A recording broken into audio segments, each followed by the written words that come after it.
Una malvada bruja a los habitantes a su poder sometidos tenía.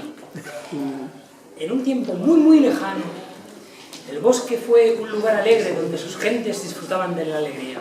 Ay, hombre. Su esplendor se desvaneció debido a un hechizo de nuestra amiga la bruja.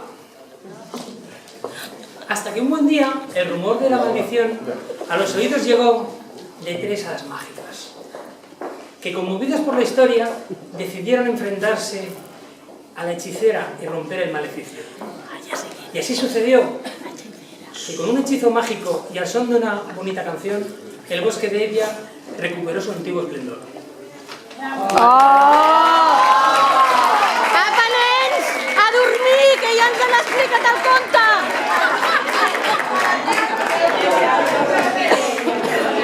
La bruja, la bruja. Ai, no, que nada. Hola, hola. No teníamos nada. Bueno, ¿esto qué es?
espera, que no se queda. ¡Se queda Levio!